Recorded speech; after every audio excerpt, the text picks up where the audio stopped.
A very good morning to you all. Good morning, Advocate Chalke. Advocate Ramokhale, is the witness available? Good morning, Chair. Last I checked, we were still checking. She's at the offices. I just don't know whether she's now logged on. She has. I'm informed that she has, Chair. Will you please bring her in?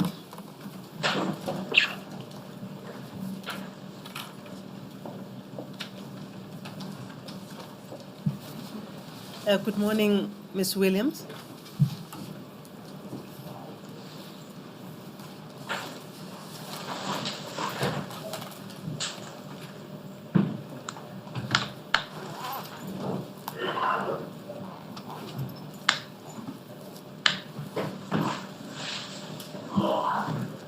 A very good morning to you, Ms. Williams.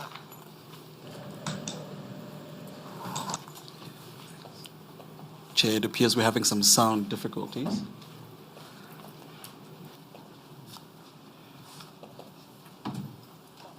Mr. Mhlokwane, what's going on? It's not me. You're an expert. I'm not I'm dependent.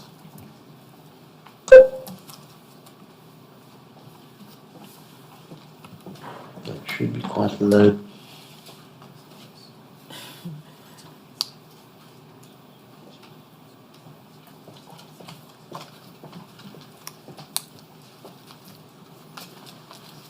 Lady journalist, aren't you supposed to be there in front of us? I'm just doing some touch-ups, yeah.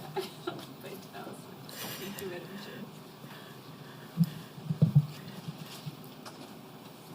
Chair. Are you winning? Are you winning, Mr. Mhlokwane? Chair, could I ask just for a 5-minute recess while we sort out these technical issues? Yes. Okay, we will pause just for a few minutes and call us back when you have the screen sorted out and the sound. We'll come back. Thank you, Chair.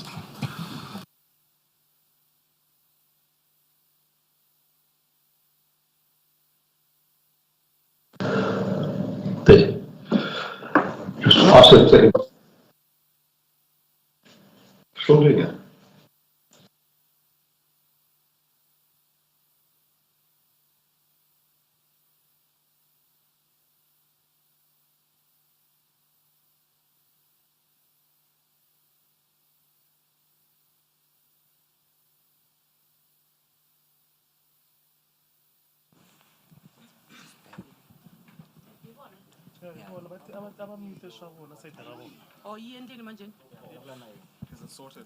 Hello. I see. Hi. Miss Williams, Yes. how are you? I'm well, and yourself? I'm good, thank you. So the sound is sorted then? Yes, the sound is sorted. Yes, thank you. Okay. Thank you.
We hear you have sorted out the sound. Yes, Judge, I understand that the sound has now been sorted.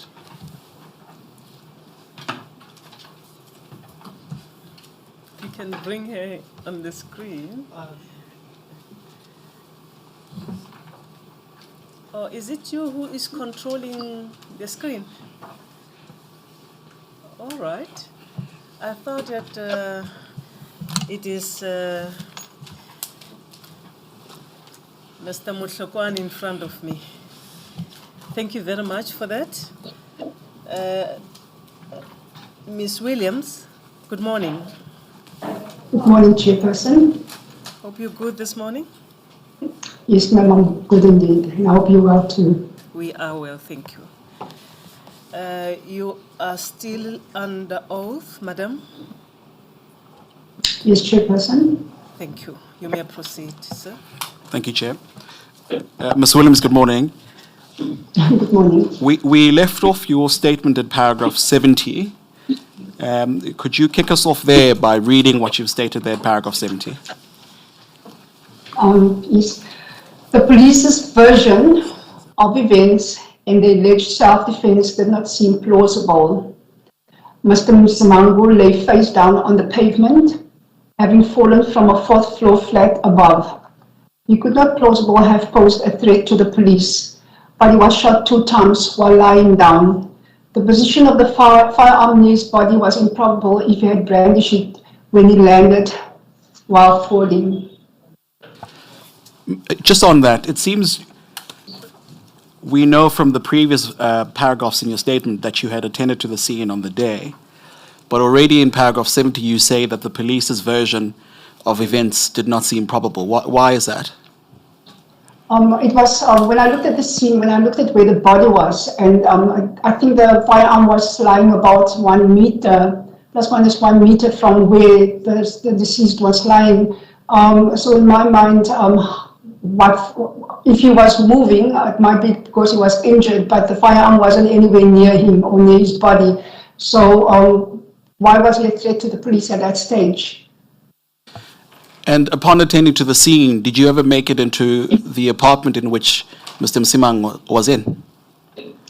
Yes, Chairperson, I went to the scene because this is where this whole incident started. I went into the scene.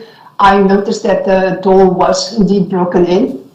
And then I went, did an inspection of the flat. I went into the bedroom. I noticed the place where the deceased had actually jumped through the window. And I looked down and the distance, in my mind, it just told me that if that man had landed on the ground, he would have sustained serious injuries, in my view. And then as you say in paragraph 70 of your statement, you state that he could not plausibly, I think, have posed a threat to the police. Why is it that you say so? He was lying face down on the ground, and the firearm was not anywhere near his body. So what threat could he have been at that stage? And the man should have been, in my mind, should have been injured. And then in paragraph 70, you tell us about something that happened after processing the scene. Could you tell the inquiry about that? Are you talking about paragraph? Apologies, sorry, paragraph 71. I'm mistaken. Sorry, Well, this before much you change. leave paragraph 70, can the witness refresh our mind which case are we talking about? Is it the barrier? Because at paragraph 69, there was a mention of Malvern, and we are still expecting that will be given the 2 different cases so that we can identify and differentiate between them. But now we're talking about Mr. Msimang, and I suspect it's the barrier case. Maybe for the record to be... Yes, ma'am, we are speaking about the Berea matter in this case. There seem to be sound from our right side. Do you have your cell phones on? It's a laptop. I wanted that to be clarified so that the record is clear. Thank you. You're welcome, Chairperson. Advocate Baloyi Mera, apologies. Ms. Williams, you'll recall we spoke about the Malvern case yesterday, and you had clarified to the inquiry that actually there shouldn't be confusion. There are two Malvern cases. There's the one in which I spoke about in the Danica statement, and you say this was a different Malvern case, that it's likely that they were the same, but that you said there shouldn't be any confusion. Chair, what we've decided is that we'll clarify that when Mr. Danicus gives evidence about whether there are in fact two different Malvern cases or if this is in fact one case, given that the witness has already said that she doesn't know much about this particular Malvern case.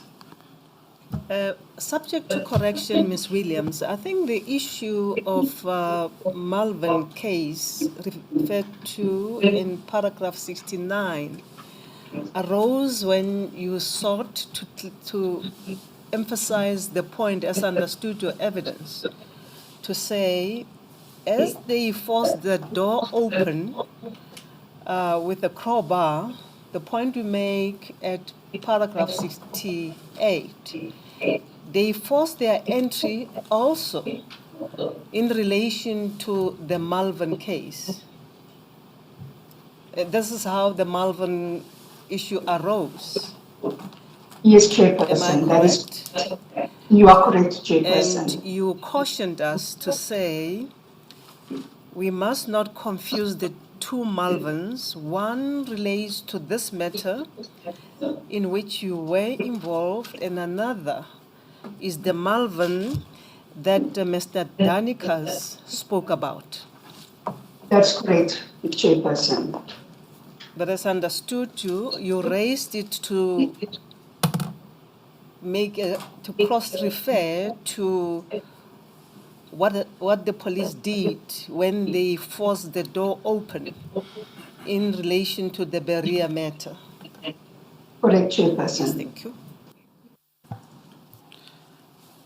Thank you, Ms. Williams. Just to answer if you could just answer the question from Advocate Baloyi Mera SC, the observations you're making at paragraph 70 and 71 relate to which case?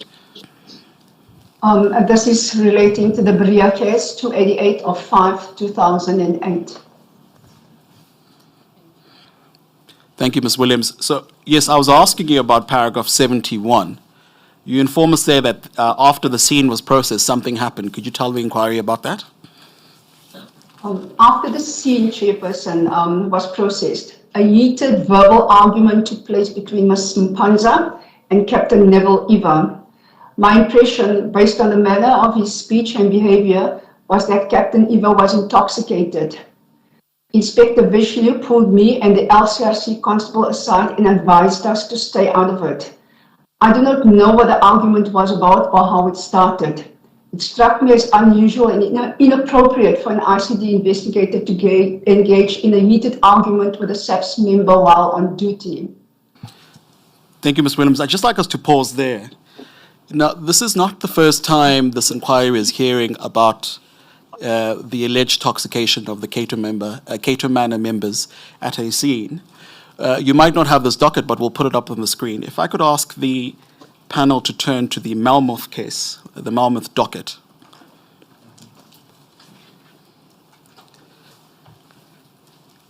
At page MM0217.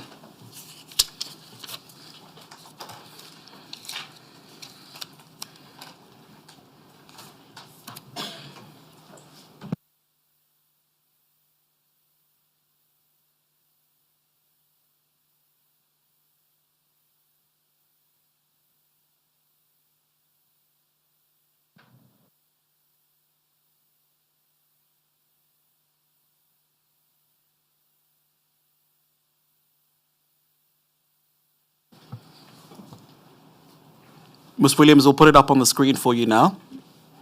Thank you, Chairperson.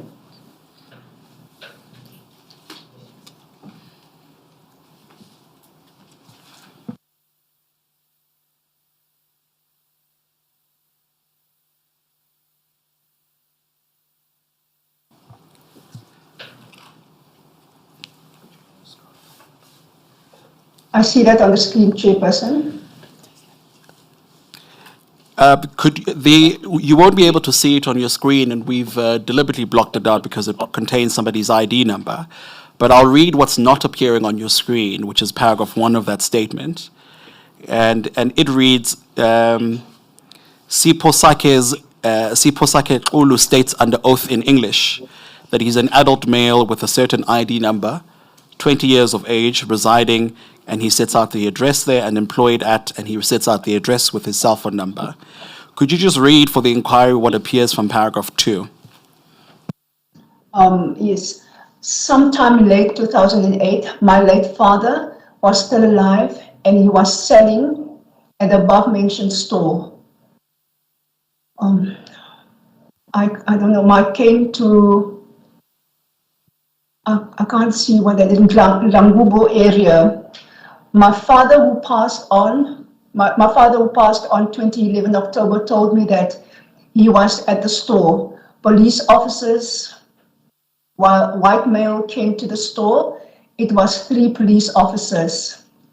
Those police officers told my late father that they killed Bongani Biela, and further said that he even assaulted them.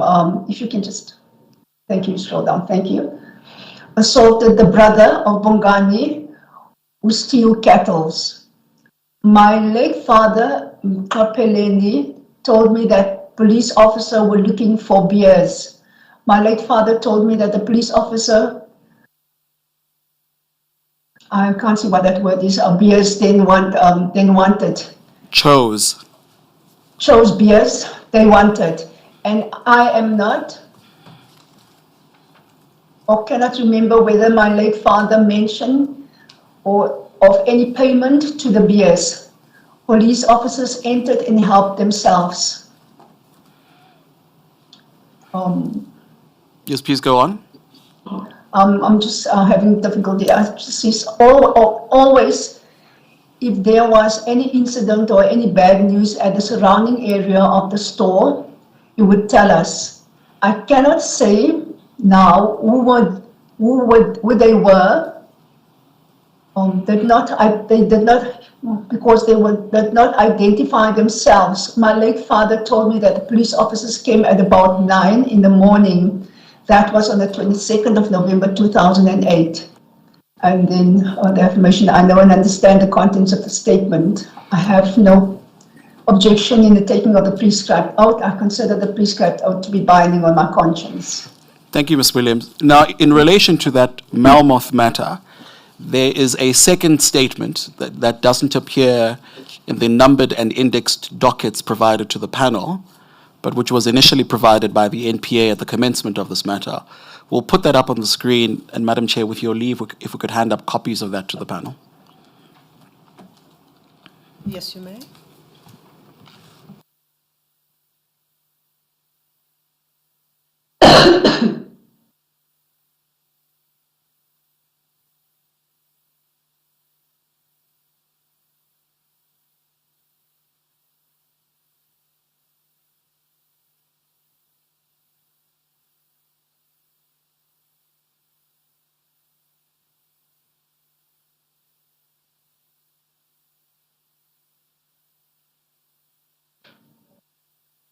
SM1. Yes, Chair. I will keep on reminding you that you must not forget, all of you, to prepare a list of exhibits so that we can have a comprehensive and complete record that we are going to hand to the President. Thank you. Thank you, Chair. Ms. Williams, we've put up the statement that I've just handed up now to the panel. You won't be able to see the beginning of the statement because it contains personal information, but I'll tell you what it states here, which we've now marked as SM1. Mkehliseni Richard Biela states under oath in Zulu and translated to English by Ndombi Gibson. He states at paragraph 1, I am an adult male, 50 years of age, with a certain ID number, residing a certain address, employed at a certain company with a certain cell phone number.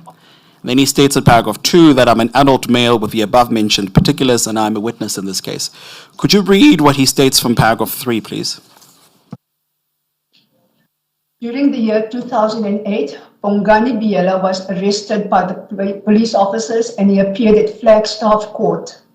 On one occasion, when I went to Flagstaff to visit Bongani at court, I saw Shane Naidu from Cato Manor Organized Crime Unit, who came in connection with Bongani's case. After some time, Bongani went to Durban Court where he also appeared.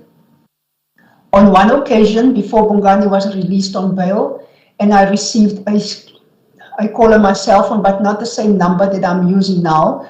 The caller introduced himself as police officer Mostert from Cato Manor Organized Crime Unit. Police officer Mostert informed me to hang on the cell phone, then somebody else spoke to me.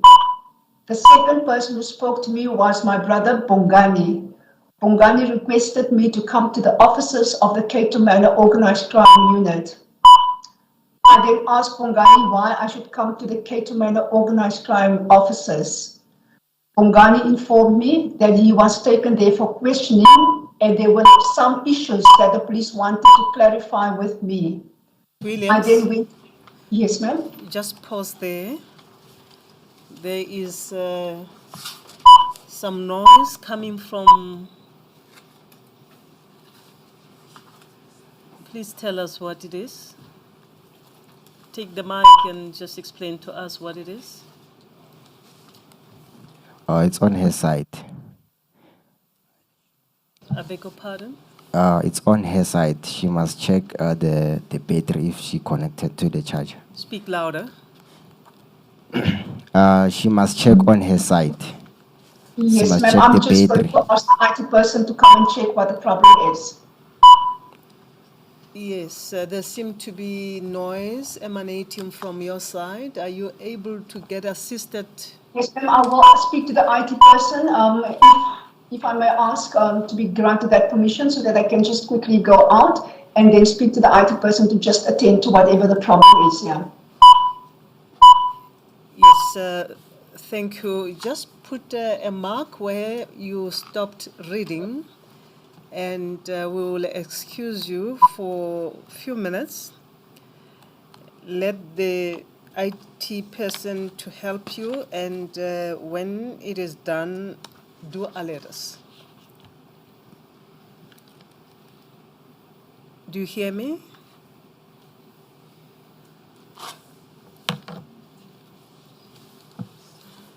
Repeat yourself again, ma'am. I could not hear what you were saying. I'm saying, yes, indeed, you can ask the IT person to assist you. And when that is done, come back and alert us.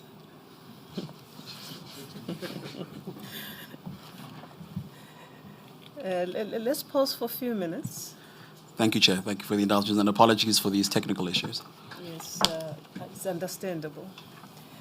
We didn't have these problems yesterday. Just ascertain with her as to what the problem could be so that it can be attended fully to avoid the on and off. Thank you. We'll pause for a few minutes.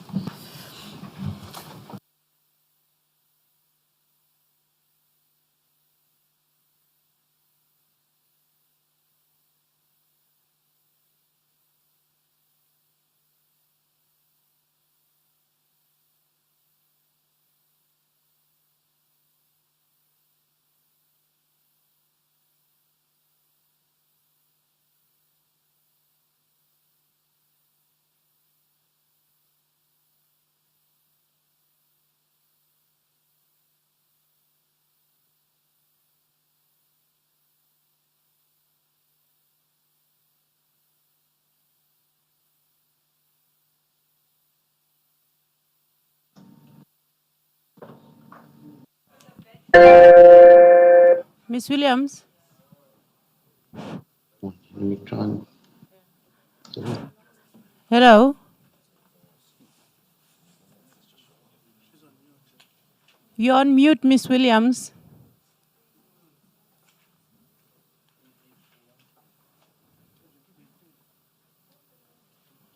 seems she can't even hear us.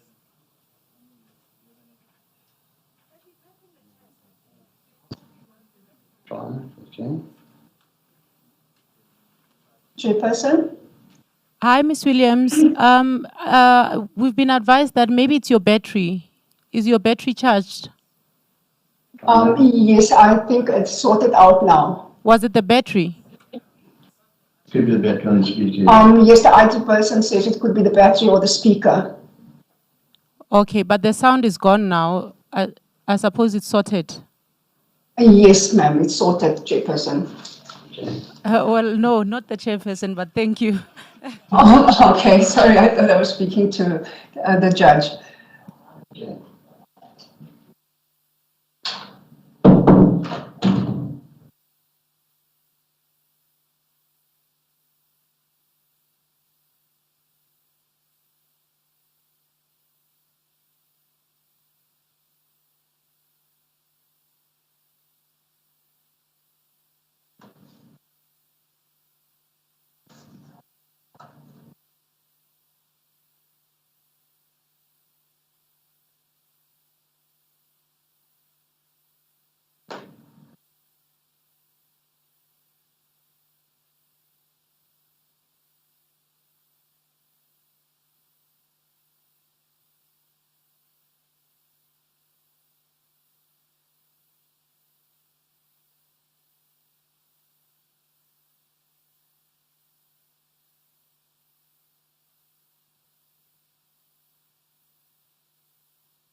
Are we now sorted? Yes, Okay. Chairperson, we are sorted.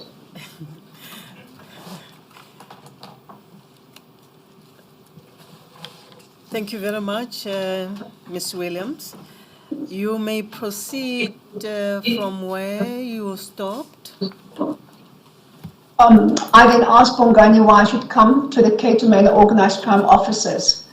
Bongani informed me that he was taken there for questioning, and now there were some issues that the police wanted to clarify with me. I then went to Cato Manor Organized Crime officers. I cannot recall the dates, but on the same day I was called at Cato Manor. I went to the officers as requested. On my arrival at Cato Manor Organized Crime Unit officers, I indeed met Police Officer Mostert, Shay Naidu, and Bongani was also there. In the presence of Police Officer Shay Naidu and Bongani, Mostert asked me as to where do I originally come from. Mostert further wanted my residential address and I gave him my physical address.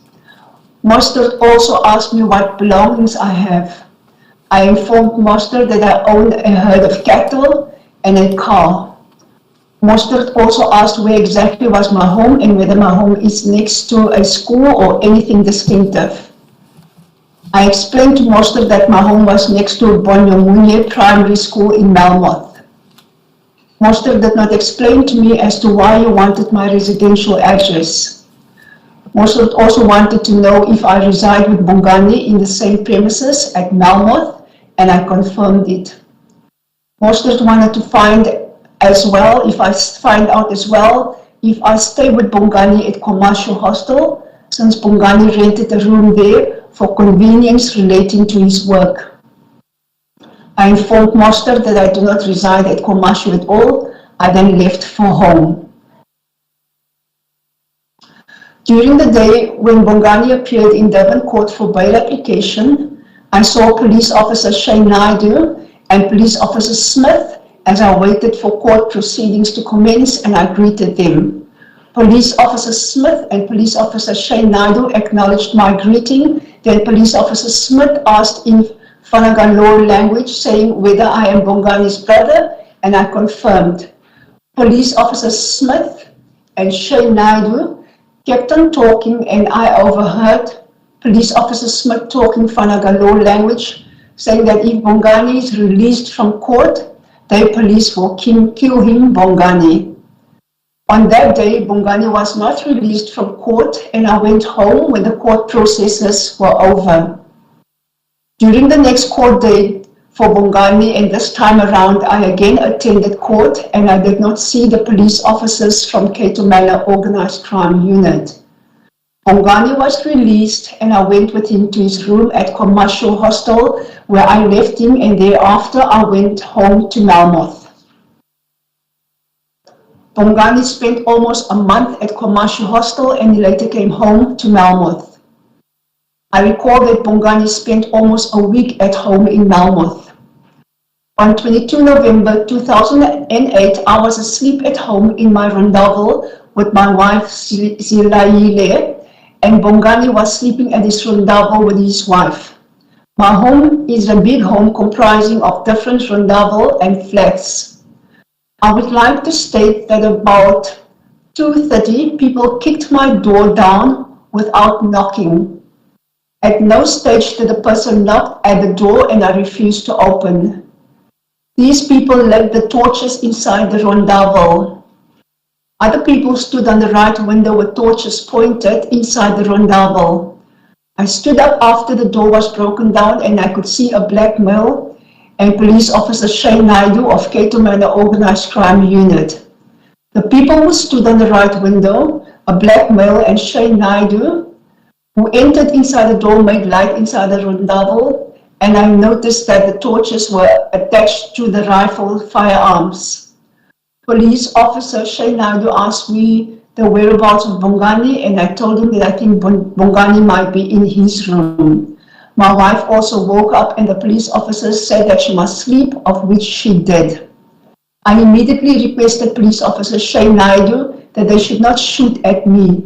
I surrendered when I spoke to police officer Shane Naidu. I called him by his name so that he must realize that I know him. Police officer Shane Naidu said some words in English addressing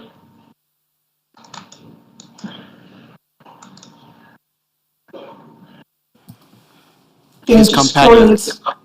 The companions saw that his companions stopped pointing him with firearms. Police officer Shane Naidu and his companions went outside the house, and I was instructed to exit the house. And when I exited the house, one of police officer Shane Naidu's colleagues introduced me to lie down with my stomach and put my hands at my back, but I was never handcuffed. I then heard a banging sound that sounded like the door was knocking with an object. And thereafter I heard several gunshot sounds within the yard. After the several gunshot sounds, I again heard the same banging sound that I heard before the gunshots sounds. And several gunshot sounds followed again. The gunshot sounds stopped, and I again heard banging sounds. The banging sounds stopped, and I was instructed to stand up, of which I did. The police officers then instructed me to go forward, and there is a steep in the yard, and I was approaching that steep. I met Moster to ask me to the whereabouts of Bongani. I then told police officer Moster that Bongani might be in his room. Police officer Moster assaulted me with a clenched fist 3 times on my face. Police officer Moster then asked me as to where are the firearms, and I told police officer Moster that I don't have firearms. I don't have firearms. I have a firearm. Police officer Moster further asked me as to where was my firearm, and I told him that it was underneath my pillow. The group of police officers started to kick me, and I fell on the ground, and they continued kicking me while I was on the ground. In that process, I rolled over on the steep, and police officer Moster insulted me with my mother's private parts by saying, "You fucking girl." You can scroll up. Police officer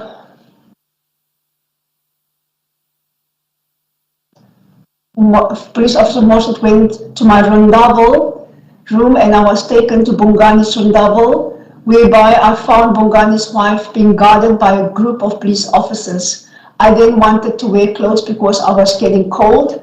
because I was wearing my underwear only, and I was told by the police to go to my room. I went to my room and found Police Officer Mostert, Smith, and others sitting in front of the door, and Police Officer Smith asked me to where was Bongani.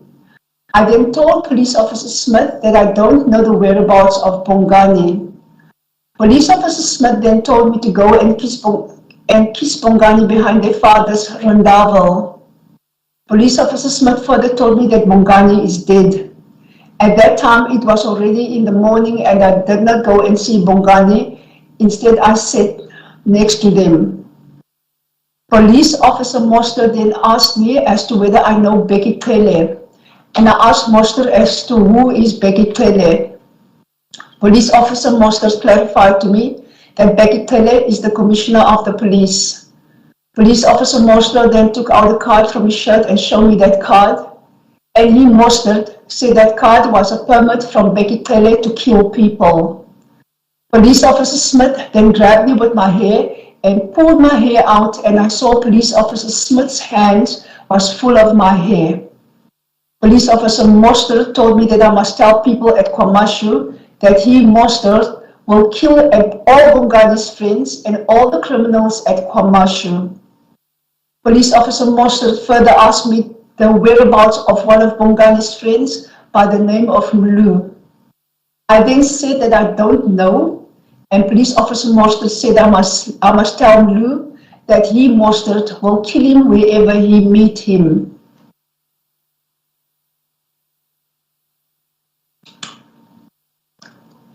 There was one of the African police officers who asked me the whereabouts of Bongani's Toyota Condor vehicle, and I told him that it is at Durban. The said African police officer went around the rondavel and came back with a stick and assaulted me with that stick several times all over my body. Police Officer Moster then reprimanded the said African male from assaulting me with a stick. The same officer who was assaulting me with a stick said he wanted a bolt cutter, big plier to cut my testicles. The said same officer brought the bolt cutter from the police vehicle and approached me with it. He then wanted to forcefully open my legs and he struggled because I did not want to open them. The same police officer asked the other police to assist him to open my legs and no one assisted him. Then he gave up. Moster took a big hammer from the police vehicle and smashed the door of the only rondavel that was not tampered with on the night in question. Some of the police officers drove with their vehicles, and when they came back, they had cases of beers and bottles of brandy. I hereby further state that I saw Police Officer Smith offloading beers from the van. They then sat next to my rondavel and started to drink beers and celebrated. I then heard Police Officer Smith saying that they had a very good day since they eventually killed Bongani, and at Ntombela's home, they mourned Mana, whom they killed, and he was going to be buried the same day of Bongani's death. There was only one marked police vehicle which marked, and the rest of the police vehicles who were at the scene were not marked. There were also police officers with dogs at the scene. Ms. Williams, The police, I'm sorry Yes. to interrupt you. Sorry, if I could ask you to stop there. Now, this is a jarring read from a witness who was there on the scene. But what he states there in paragraph 11, that some of the police officers drove off with their vehicles, and when they came back, they had cases of beer and bottles of brandy. I hereby state that I saw fellow police officer Smith offloading beers from the van, and then they sat next to my rondavel and started to drink beers and celebrated. Earlier on in your evidence, you make mention of a Sunday Times article. I'd like to put that up on the screen, please.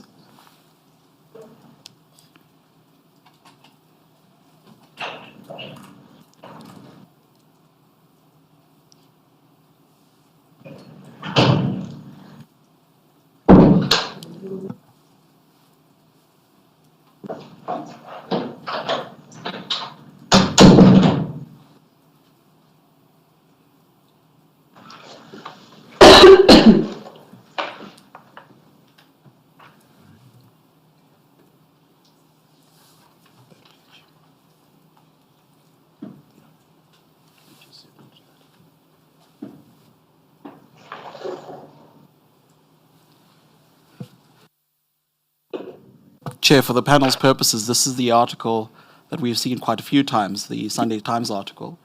It appears in the record, if you could just scroll down slightly, Katlo. It's an attachment to Mr. Mayema's statement. It is at 1A-143. Ms. Williams, you make mention of this particular statement, and you'll see there's a photograph there.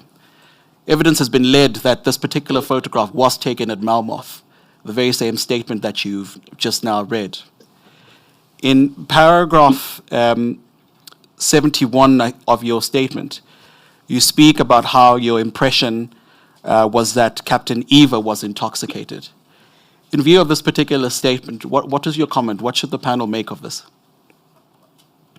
Ma'am, what I've just read, Chairperson, and what I saw at the scene, it seems to me that after whoever was supposed to be shot and killed, and after the job was done, that police officers often might have had a celebration because Captain Eva, after the Berea shooting, I saw and I could hear from his speech while he was arguing with Ms. Mpanza that he was clearly intoxicated. And I look at that and it seems to me like this was just a trend. What should the panel make of the fact that on your evidence in the Berea shooting, it appears at least one of the officers was intoxicated, and we have yet another witness here in Malmoth who says that they had bought beers and celebrated after the killing of the two Biela brothers? I think what the conclusion the panel can draw here is that there was a celebration, hence the police officers were then having beers and was intoxicated after the incidents that transpired. And in your experience, we know that you've been a police officer for some years and that you were a senior investigator at IPID or ICD for 8 years. Was it normal in the course of your experience and the investigations that you did for police officers to have beers and celebrate at the scene of the shooting? No, Chairperson, that was unheard of because even after the shooting or incident transpired, you're still considered to be on duty. Ms. Williams, you were present at the scene where the celebration took place after the job was done? Are you referring to the Malmoth scene, Chairperson? Yes. No, ma'am, I did not attend that scene. It was outside of the area that I was in.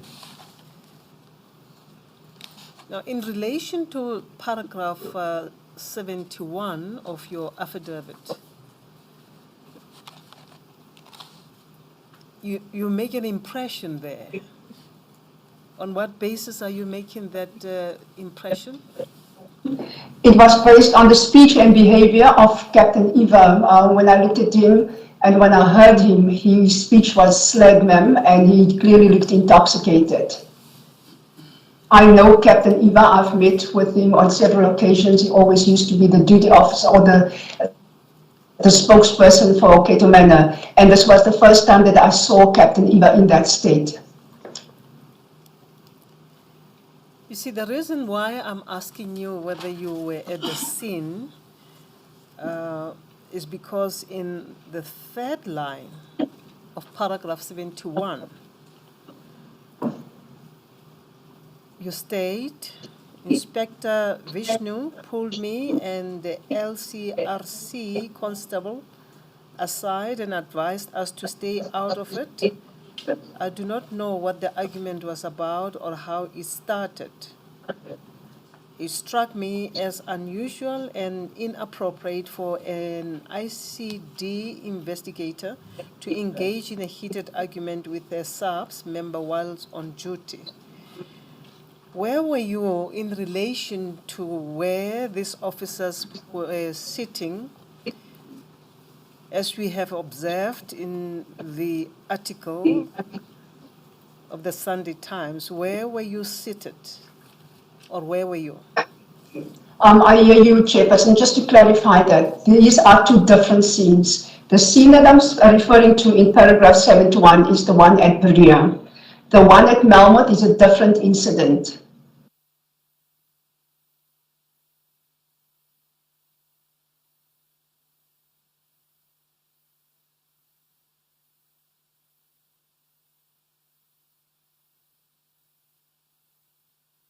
Council, I'm getting confused. Were we at paragraph 71 of the statement? Yes, Chair, we are.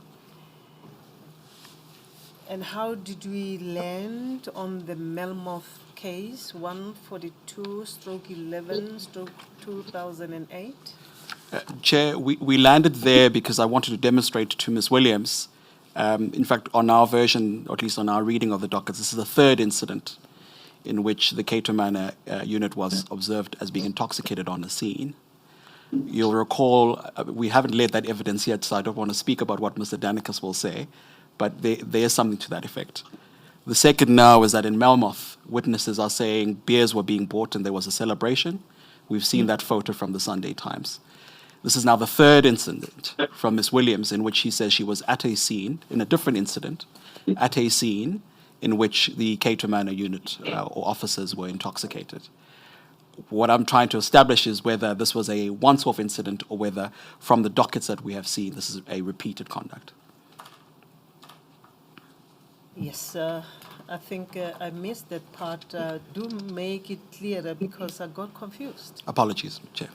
Thank you.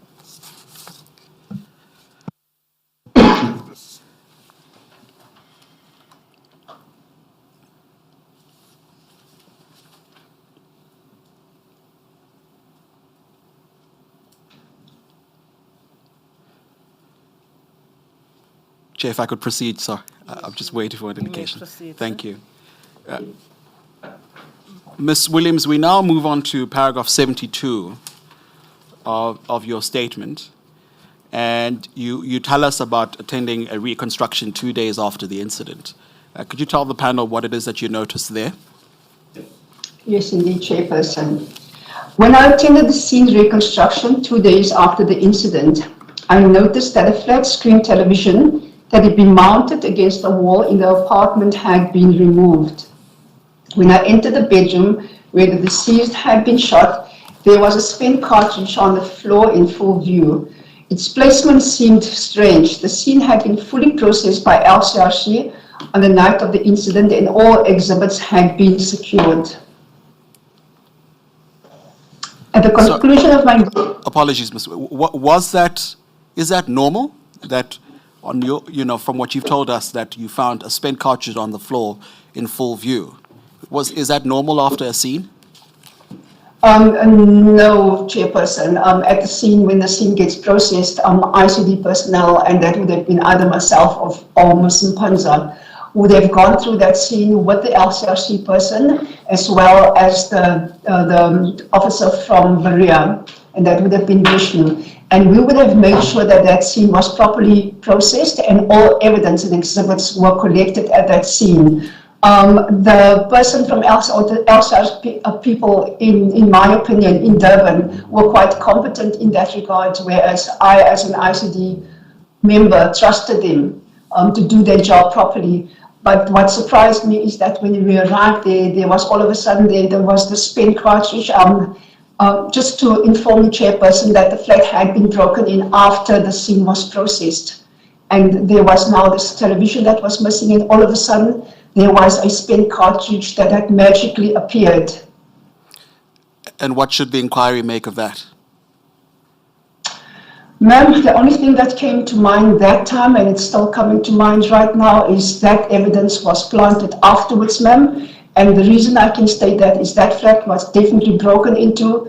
The television was removed. I found that very peculiar. The LCRC officer, Sade, it's actually Peter George's wife. Peter George is one of the people that was indicted in the 2012 indictment. She was at the scene, and I actually instructed Sade to go to the police station and open a case of housebreaking because I found that very weird that stuff would be removed and all of a sudden a spent cartridge appear after the scene had been processed. So in my mind, it was planted.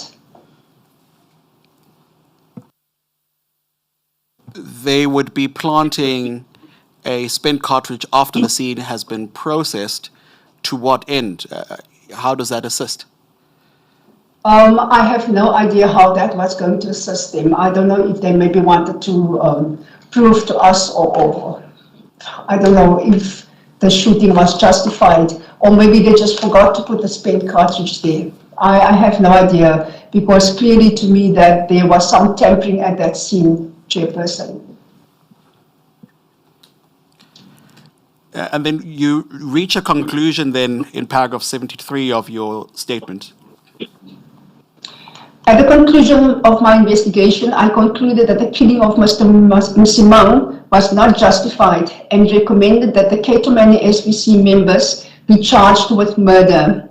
My supervisor, Chris Foster, agreed and signed off on the recommendation. The ICD docket was forwarded to the DPP's office together with a memorandum.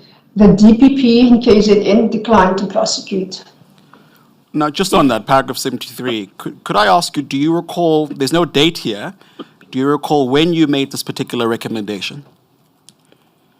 I do not remember which date I made that recommendation, but that could be easily checked with the registers in KZN. The reason I asked that, Ms. Williams, is we're going to go to the Berea docket now. If I could ask the panel rather to have that.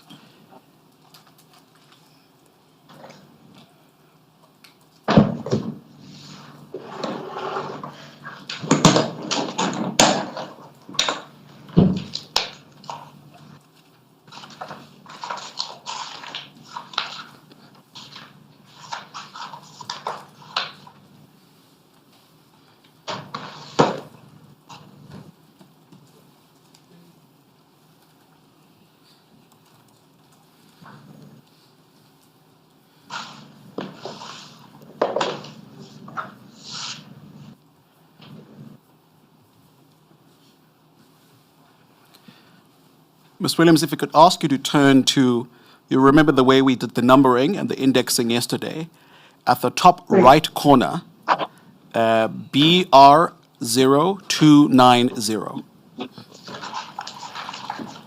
BR? 0290.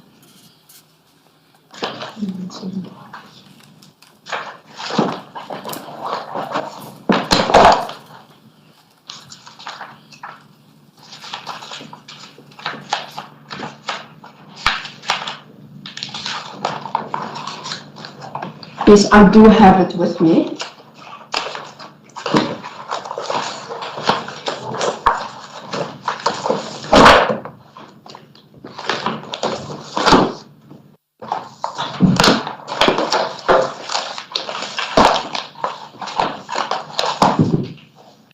I do have 0290 with me. Thank you, Ms. Williams. If you could just give the panel a moment, please.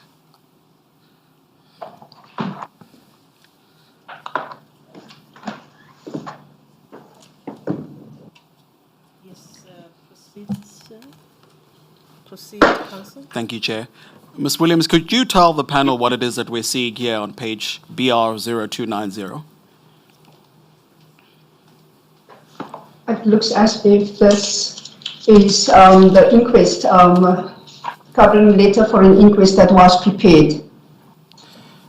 And it states there at paragraph 1, sorry, before we get there, and then on the next page, it sets out a name.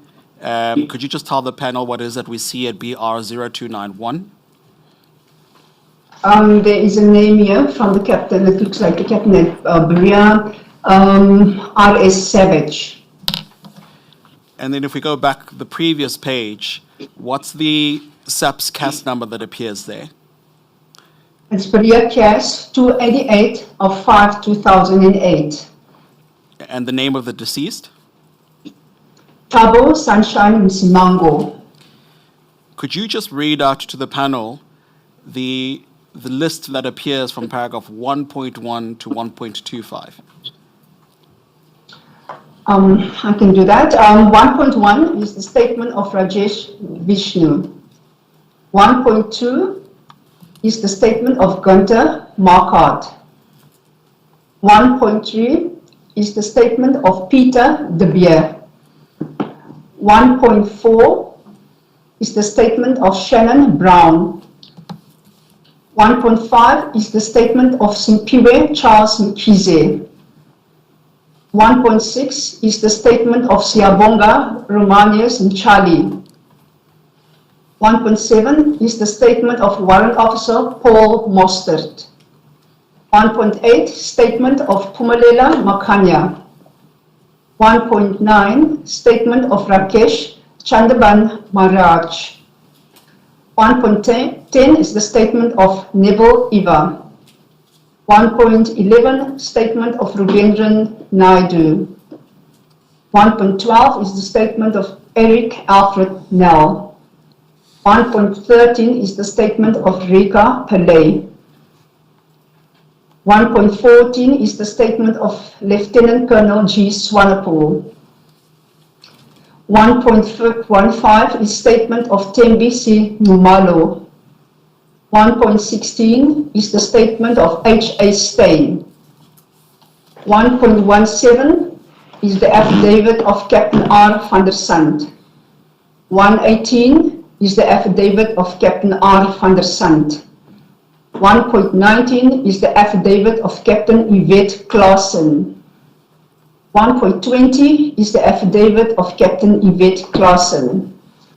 1.21 is the statement of Warrant Officer S.N. Koza. 1.22 is the post-mortem report number 1005-2008. 1.23 is the removal statement. 1.24 is the identification of the body. 1.25 is the scribe statement in terms of section 212 of 7 of Act 51 of 1977. Thank you, Ms. Williams. Now, could I ask you, are there any documents that were provided in the inquest request from the ICD? Yes, Chairperson, if I can clarify that. When the docket was received back from the DPP's office, then often an inquest is then prepared. And then what the agreement was, or what the practice was rather, is that you take the docket then, because now it was declined to prosecute.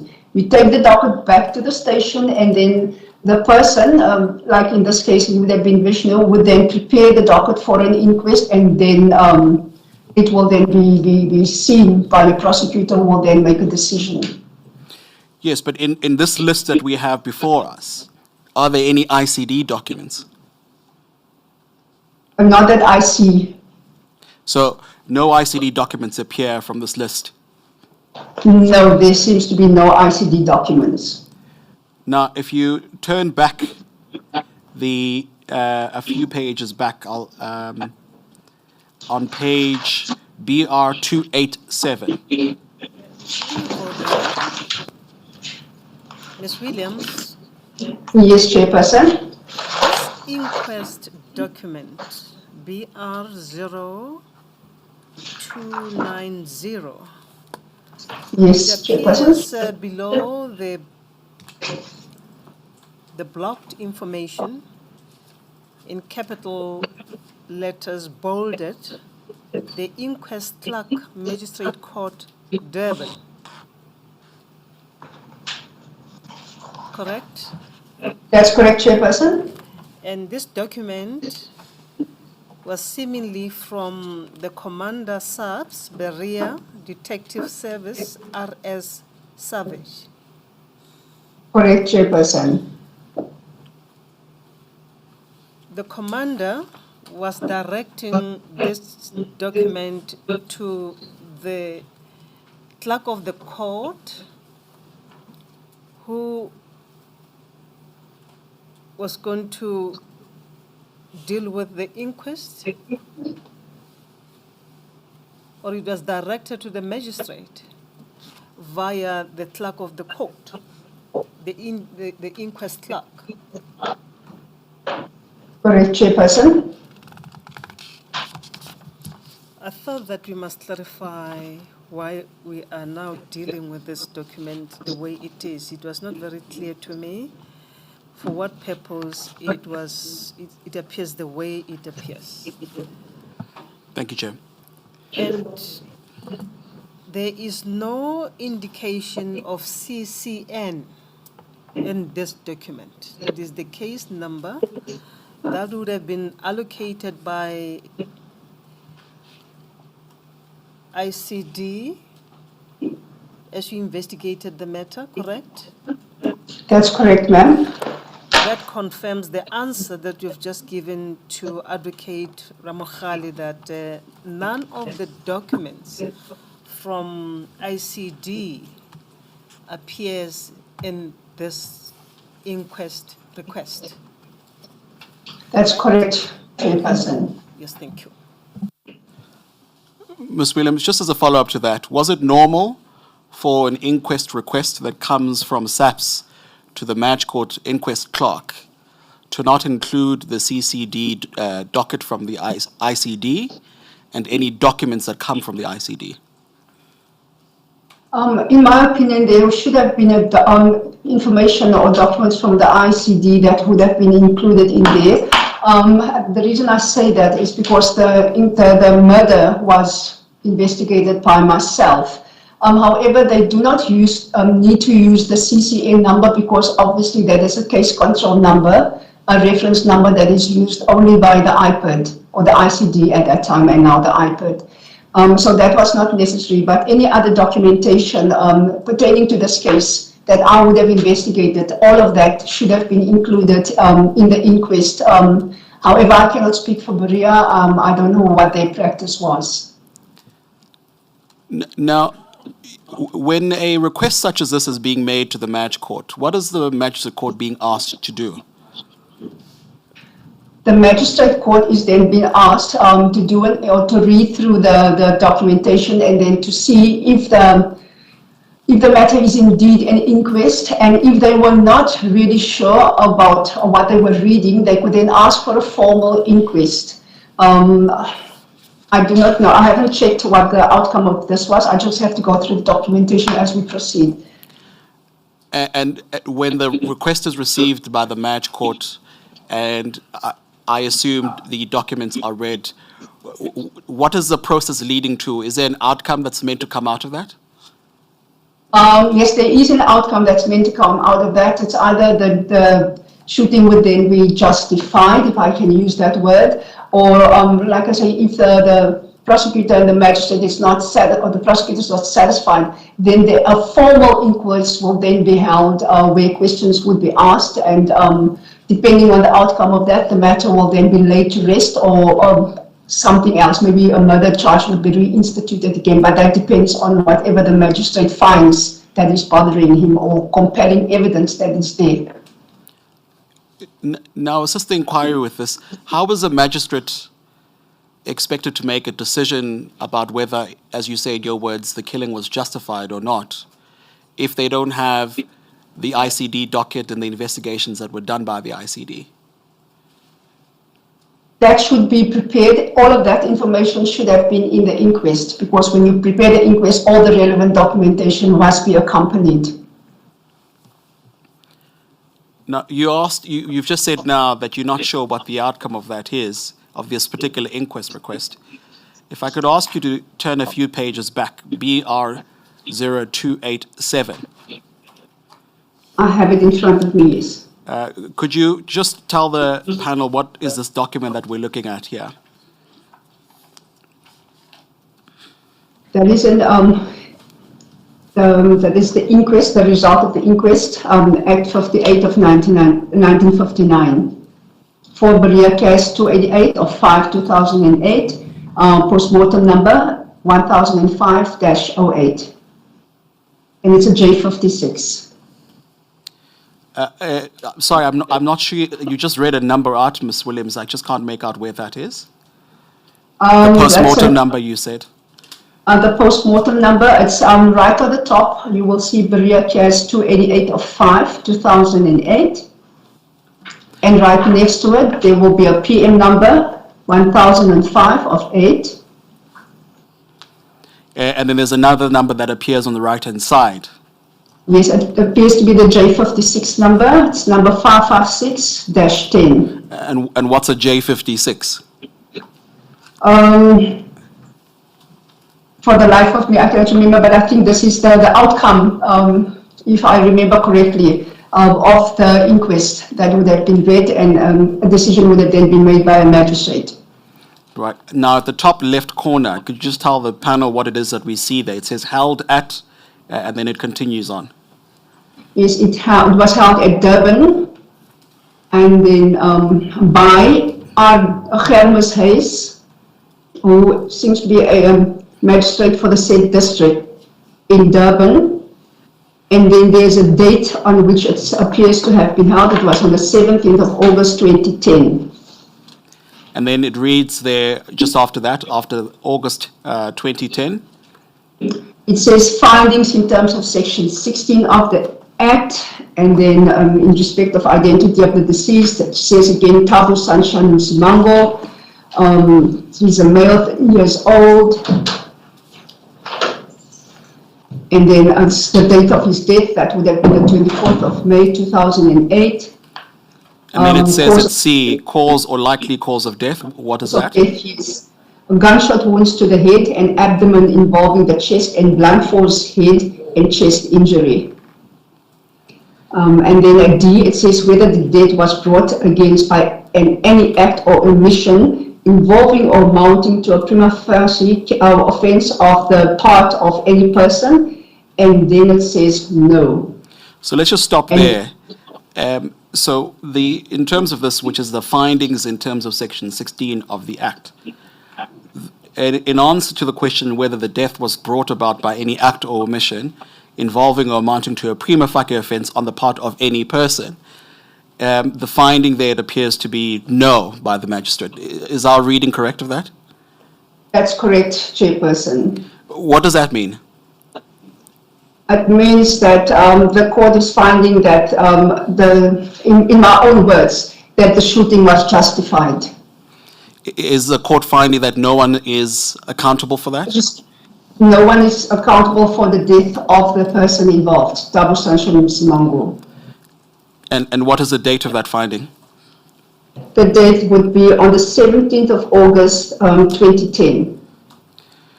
Now, we've now seen from the request from the South African Police Service at BR0290, the documents that were put before the inquest clerk at the Magistrate Court. And you've told us that it doesn't include the ICD documents, which we now know would have been drafted by yourself as a lead investigator in this matter. What should the inquiry make of this particular outcome?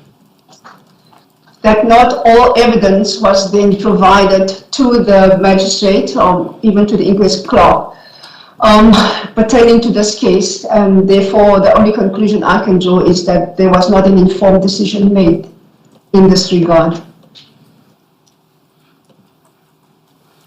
Thank you, Ms. Williams.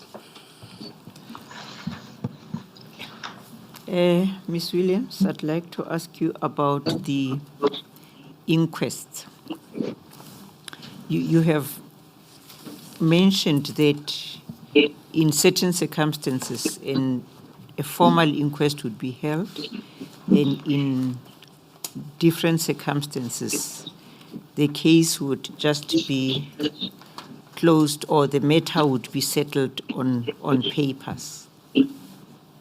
Now, the first question that I'd like to ask you is about the inquest that is settled on papers. Who takes charge of that?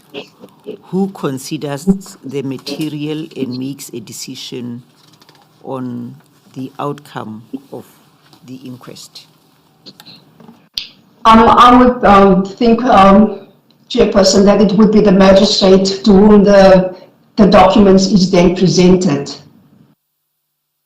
Once that inquest is settled on papers, do you know as to whether the members of the bereaved family would be informed of the outcome of the inquest?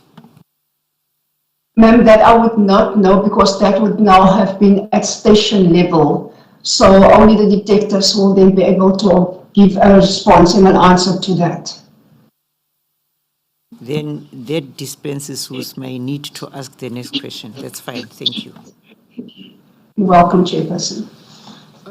Before you, you proceed, Ms. Williams, may I take you back to paragraph 73, the very last sentence, where you said, okay, before that, you said you concluded that the killing of Mr. Msimang was not justified, and you recommended that the Katomena SVC members be charged with murder. And your supervisor signed off on the recommendation. But then you go on to say, once you forwarded the docket to the DPP's office, together with a memorandum, the DPP KZN declined to prosecute. That's correct, Chairperson. That's your testimony. And you were asked if you know when was this. I want to help you jog your memory from the document at BR0287.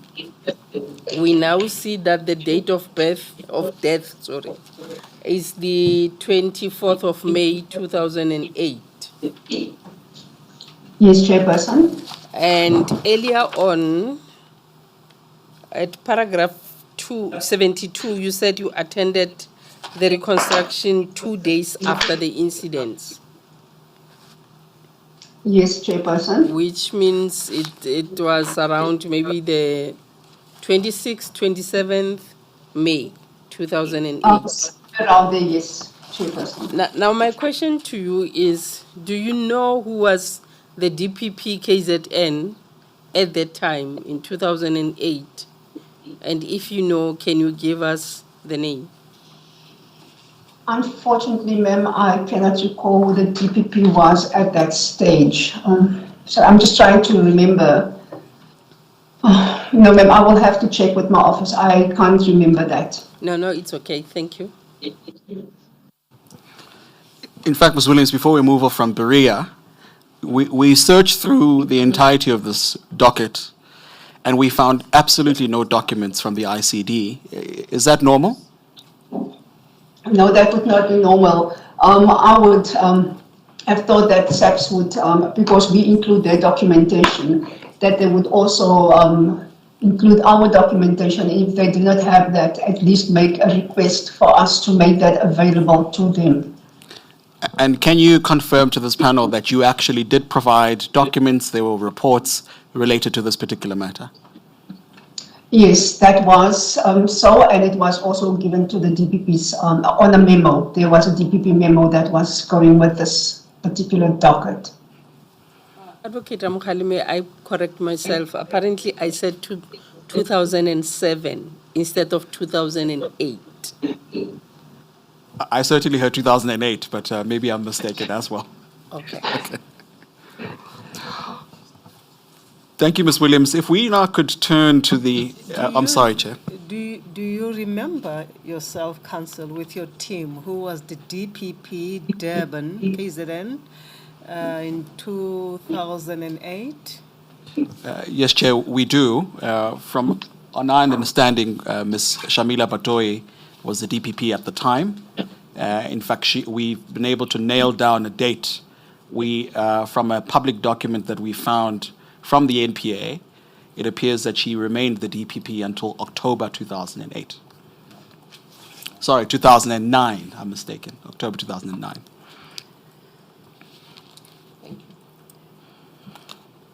Do you recollect that information?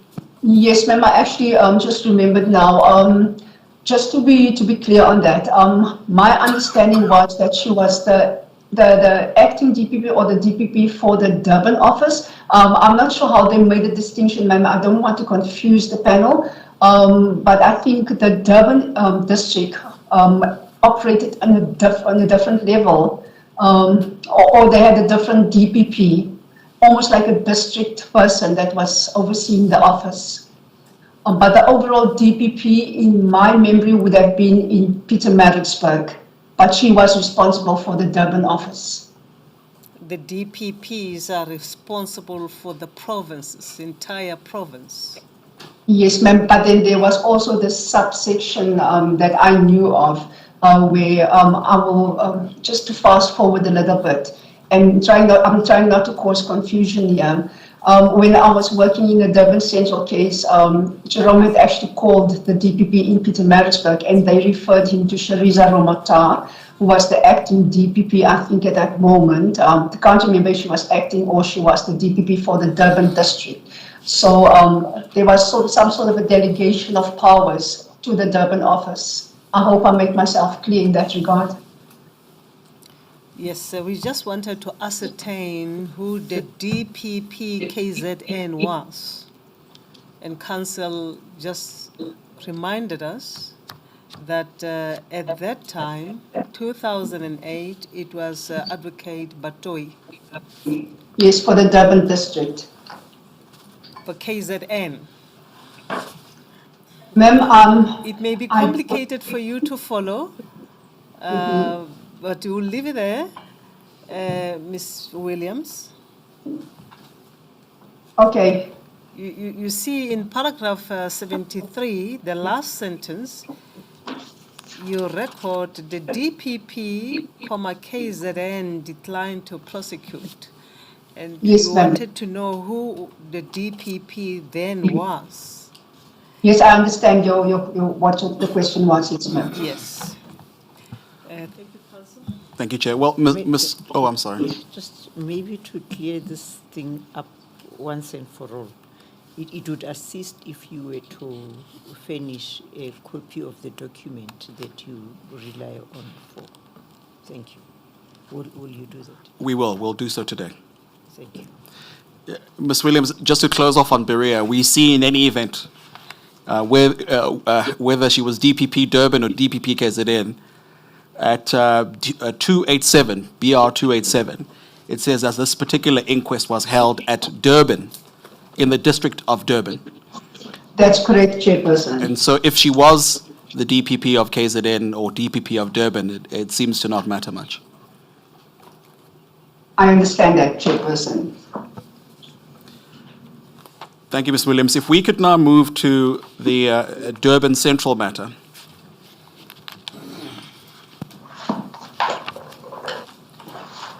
Before we move, I'm just to satisfy my curiosity, did you ever become aware before today that your recommendations were not accepted by the, okay, you knew that your recommendations were not accepted by the DPP, but did you ever become aware that part of your investigation was not part of the documents that were submitted to the magistrate who conducted the inquest? No, ma'am, this is actually the first time that I hear of that. I was not aware of that at all. Thank you.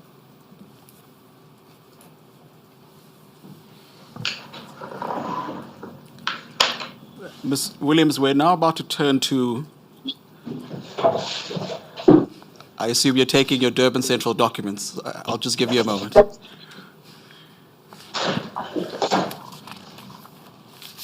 Yes, I do have the Durban Central documents in front of me. Thank you. You begin at paragraph 74 that by stating that Mr. Bongani Mkhize was killed on the 3rd of February 2009. Could you just tell the panel about this particular matter and your involvement in it? I was the lead investigator in this case. I attended the scene. On the 3rd of February 2009, ICD received a report of a shooting involving members of the National Intervention Unit at Mngeni Road in Durban. I was on official duty that day at the ICD's office in Durban. Initially, it was reported that the civilian shot by NIU members was still alive. Notwithstanding the fact that ICD's jurisdiction is triggered by a death caused by police action by SAPS, my manager, Jerome Nobo, instructed me to attend the scene and report back to him. I arrived at the scene at Mngeni Road at approximately 3:10. I was accompanied by another investigator, Ms. Ntombi Gibson. When I arrived at the scene, SAPS members had already started processing the scene. Ms. Gibson and I spoke to the duty officer on the scene and were introduced as members of the ICD to Superintendent Jackie Bristow. Superintendent Bristow was immediately hostile to our presence. She refused to allow us to interview anyone at the scene and prevented us from inspecting the scene itself. At one point, Superintendent Bristow accused Ms. Gibson and I of being reporters, notwithstanding the fact that we had been introduced to her by another SAPS members as ICD investigators.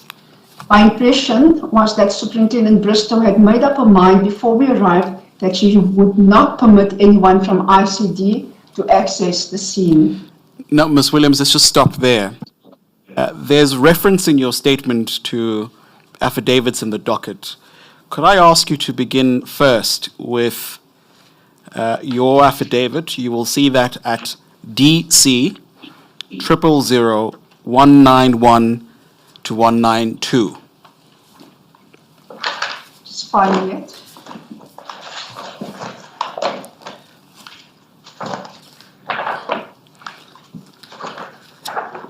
For the purpose of the record, that DC that we're referring to is DC 1.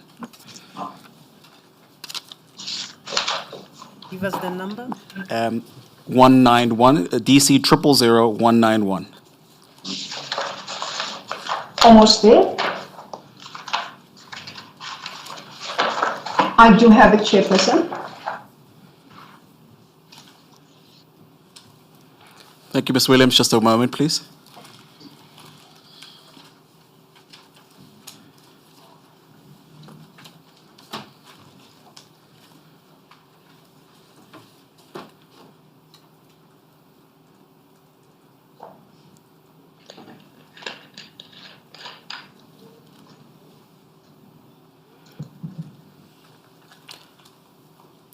Could you inform the panel what is this document that we're looking at? That is a statement that was provided by me. And at DC 000-192, we see S.H. Williams with what appears to be an inscription there. What is that? That is my signature.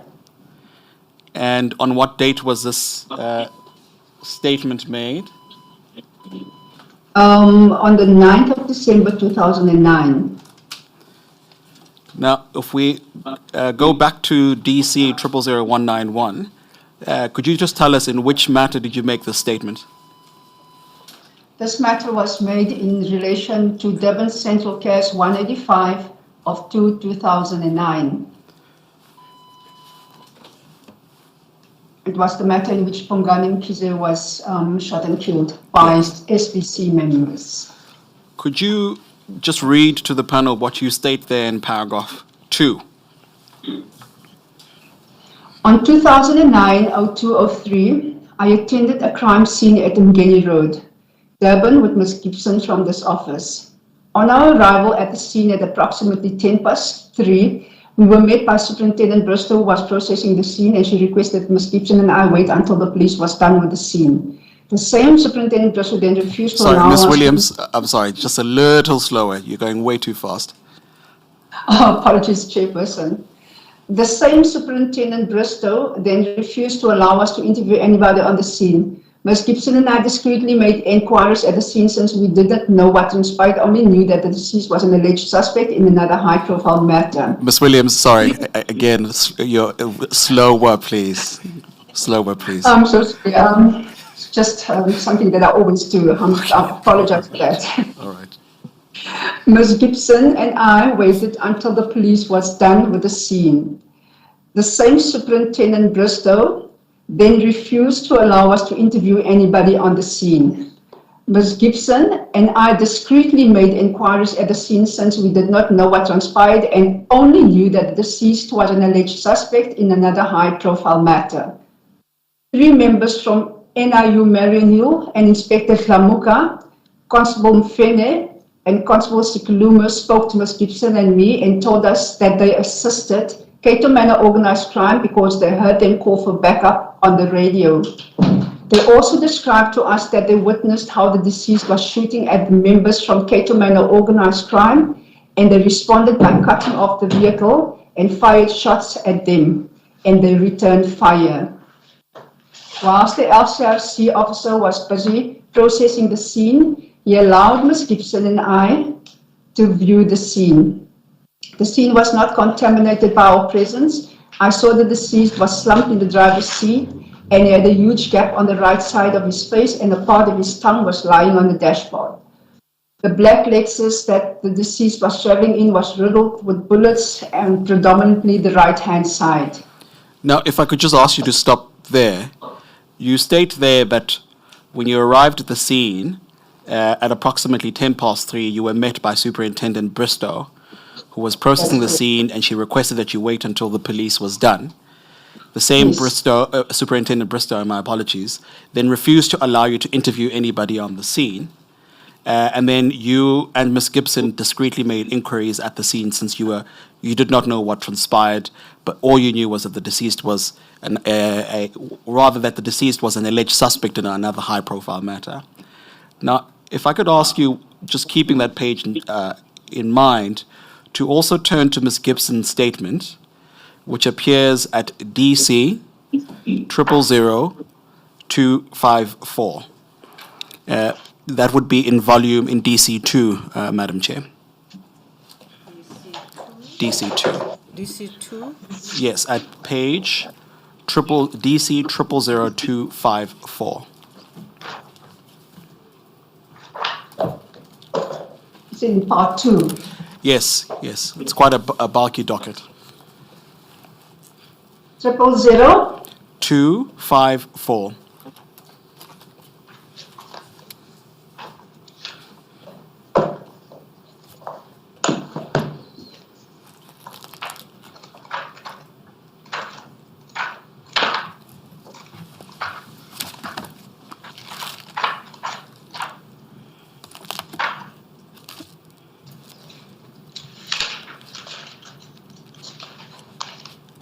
I have that, Chairperson. Thank you, Ms. Okay. Williams. If you could inform the chairperson and the panel, what is this document that we're looking at? It's a statement furnished by Tommy Gibson, from former ICD colleague of mine that was with me at the scene. And in which matter is this? This would be in the same matter, Devon Central Case 185 of 2009. Yes, and if you could read what she says in paragraph 2. On 2009-02-03, I attended the crime scene in the Mgeni Road, Durban, with Ms. Williams from this office.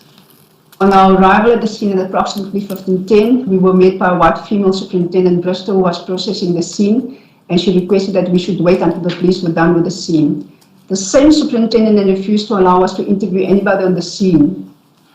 She said our members were much traumatized and were not in a position to answer any question for anyone. Ms. Williams and I discreetly made inquiries at the scene, since we did not know what transpired. I interviewed 3 members from the NIU, Inspector Lamuka, Constable Mfene, and Constable Sikulume. They informed us that they were patrolling the area, and they heard on the police radio that the Cato Manor organized crime members wanted backup, as they were under fire from a suspect that was involved in the killing of Sokono and Nkosi Zondi. They further informed us that they rushed to Mgeni Road and they spotted the suspect, who was driving a black Lexus. They alleged that the suspect shot at them as they were traveling with a white Quantum. They alleged that they drove alongside him on the suspect's right-hand side. They alleged that the suspect continued firing shots at them, and the 3 of them returned fire using their R5 rifles. I inquired as to who were the other members who fired shots beside them, and Inspector Lamuka informed us that it was only them, the NIU members, who fired shots. I asked them as to who the Quantum belonged to. Inspector Lamuka informed that it was a Quantum from NIU. They confirmed that they were not injured from the shooting. While the LCRC officer was busy processing the scene, he allowed Ms. Williams and I to view the scene. The scene was not contaminated by our presence. I saw the deceased was slumped in the driver's seat, and he had a huge hole on the right side of his face, and a part of his tongue was lying on the dashboard.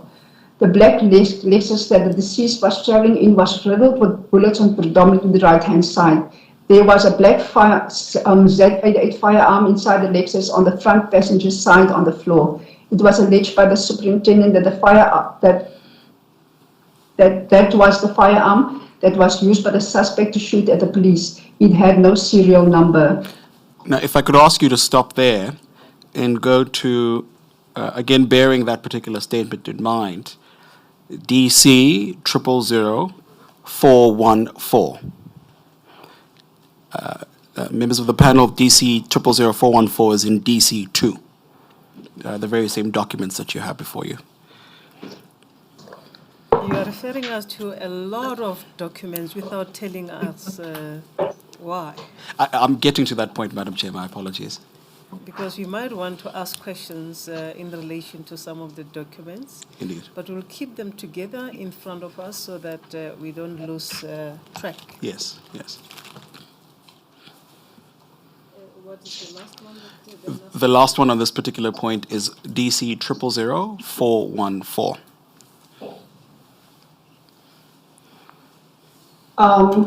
Do you want me to proceed? Just a moment, please.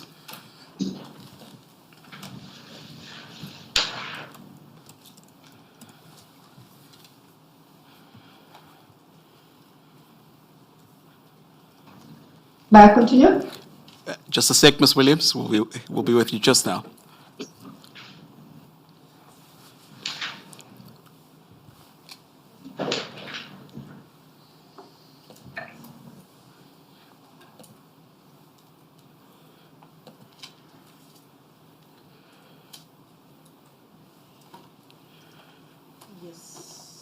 Yes, sir.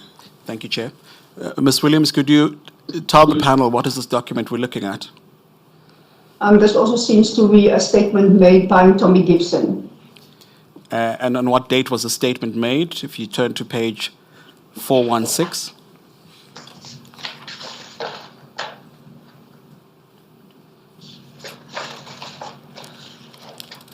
It seems to have been made on the 22nd of March in 2012. Yes.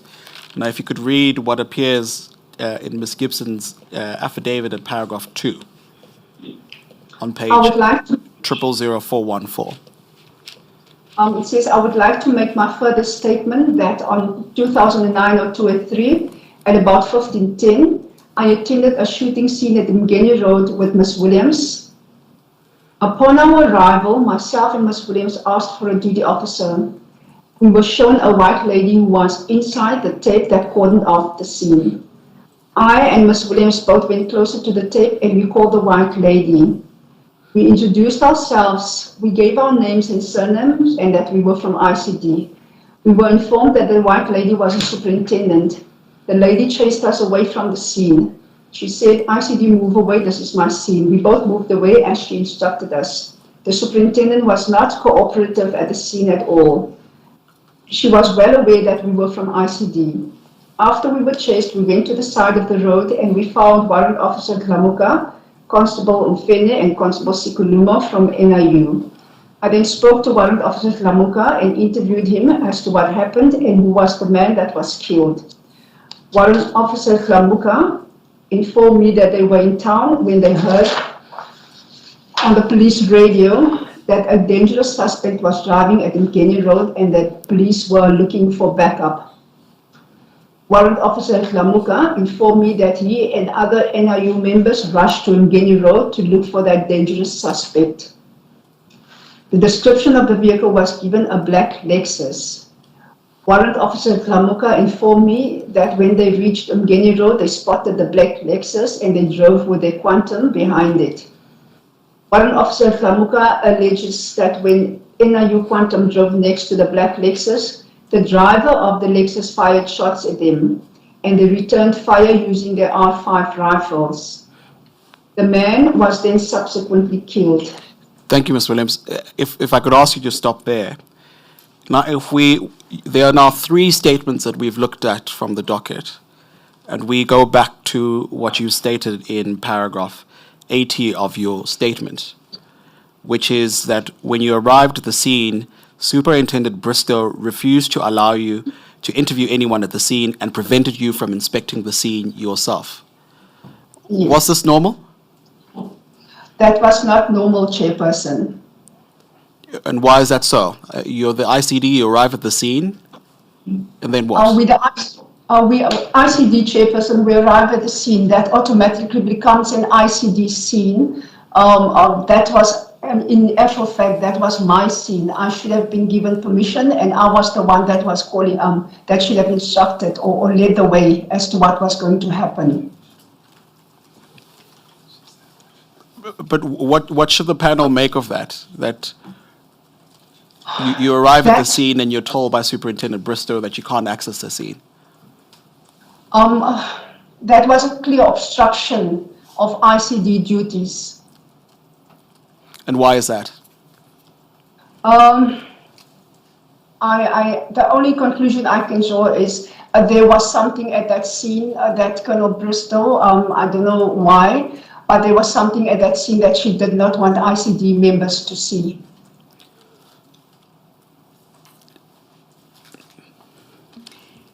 Yeah, thank you, Council. Ms. Williams, you have just said that as soon as we arrive at the scene, it becomes an IDC scene. Now, can you just educate us a little bit about that? I mean, you'll find maybe the police officers already SAPS at the scene, and then when you come, does it mean that immediately you arrive, then you are supposed to be seized with the scene? Do you displace them, or would that be a parallel process? No, ma'am, that is not supposed to be a parallel process. The minute an ICD member arrives at the scene, we take control of that scene. We are now in control of whatever happens at that scene.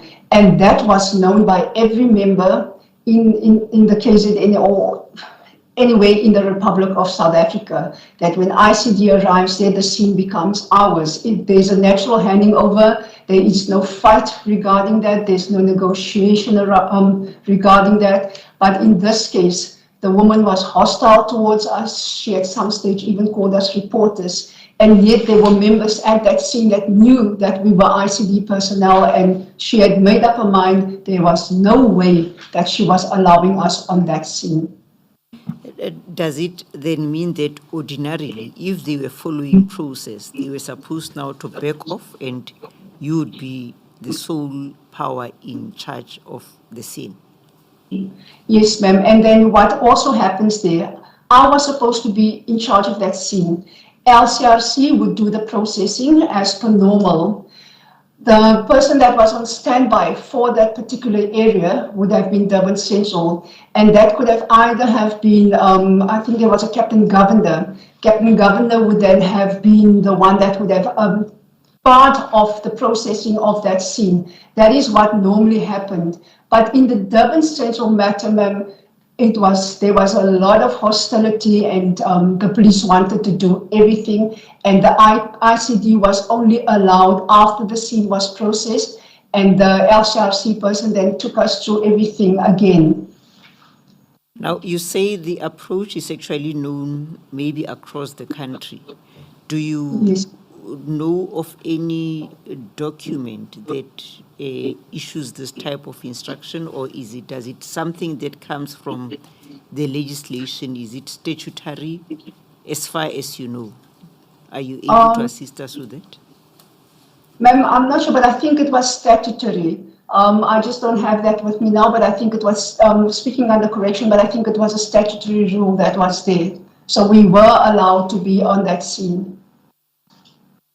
Thank you, Ms. Williams.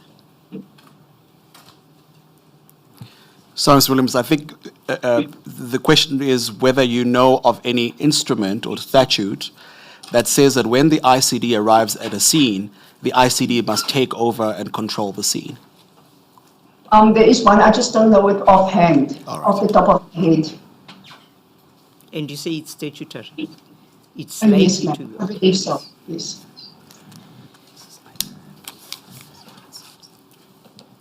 Let's go back to your statement DC 000191.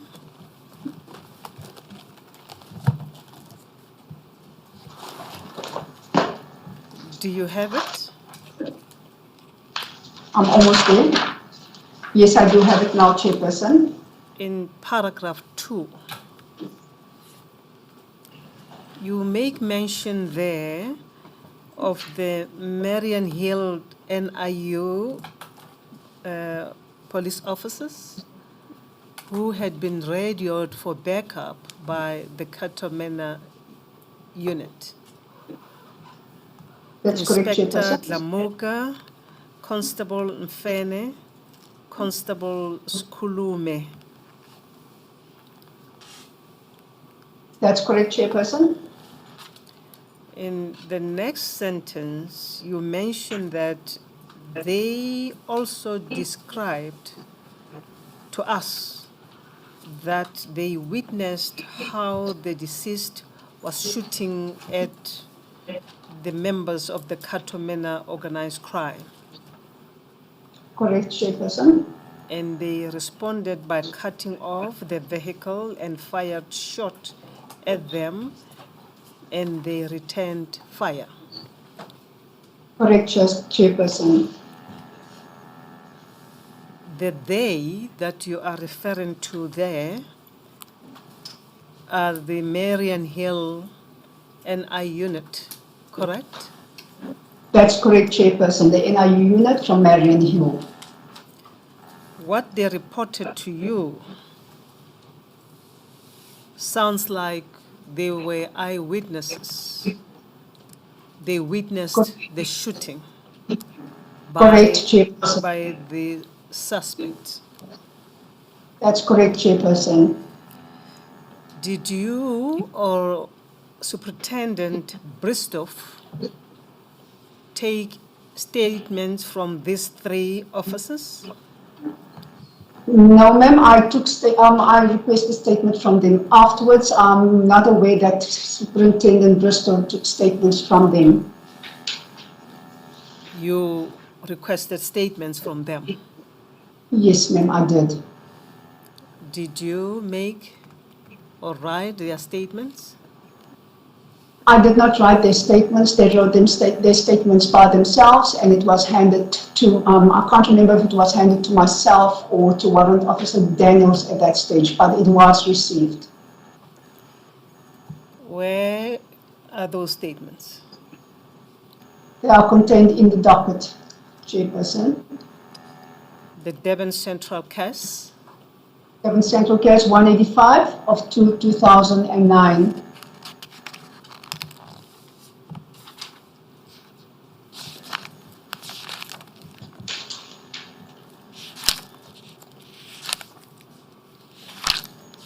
Advocate Ramokhale, do we have those statements? Yes, Chair, we do.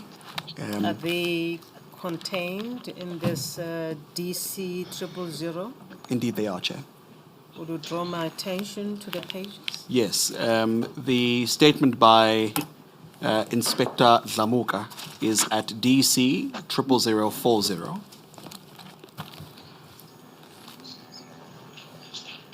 Please give me a second.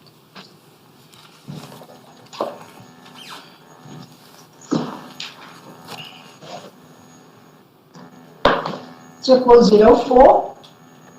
40.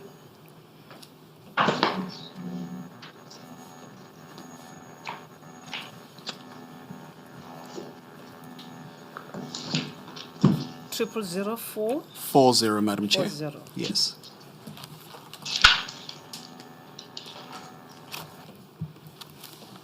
If it assists, it's in DC1. DC1. DC1, yes.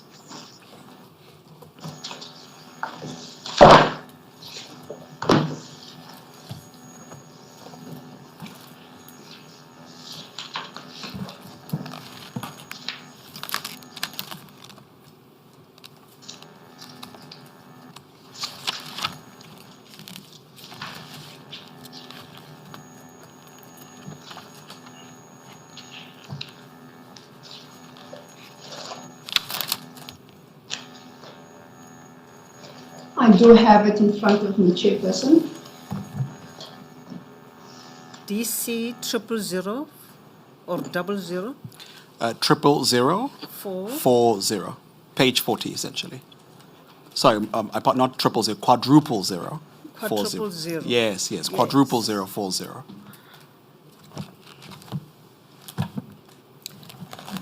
Got me confused. Apologies, Chair.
Does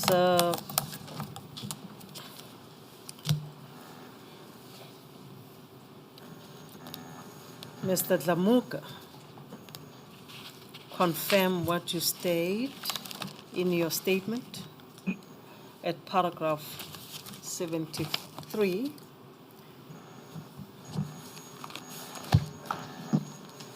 Not your affidavit, the statement that we read earlier on in the same document? Are you talking about the statement that I made in respect of the Central Bank? Yes, let me get that statement now, because there's so many statements that we are looking at. By Yes. the way, Council, remind me where the statement of the witnesses, the one that we are reading. It's at DC 000191. DC 000191. 191. That would be DC 1, Madam Chair.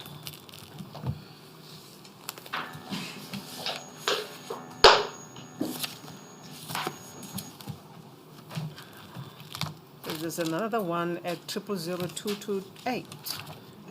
Yes, 191. Yes. Does Inspector Dlamuka confirm what you state at paragraph 2 of your statement? What they witnessed? Correct, Chairperson. You can quickly read his statement that appears at page 40, a quadruple zero, DC quadruple 040.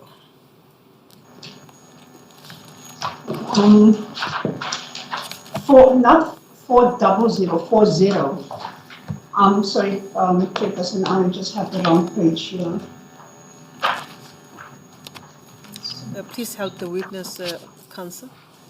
Yes, indeed, Chair. Ms. Williams, in the very first, it's in the beginning of the first few pages of the Durban Central Docket, it's DC 000040. So page 40, essentially. I'm almost there. Apologies, I heard incorrectly. Dlamuka's statement in front of me. Just making a note for myself. Would you like me to read the statement? Yes, the Chair's asked that you read the statement and compare that with the statement that you've given at DC 000191, the first statement we read, to confirm whether the version that you were told is consistent or not. You may begin at paragraph 4 of Inspector Dlamuka's statement. Thank you, ma'am.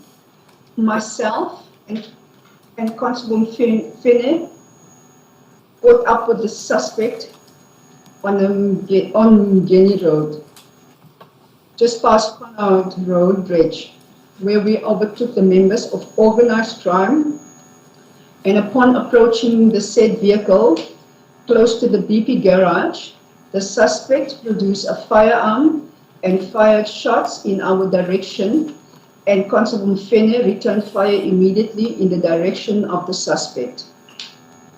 We then alighted from our vehicle and approached suspect vehicle. I observed a pistol black of color lying next to the deceased. The scene was then secured and taken by necessary role players.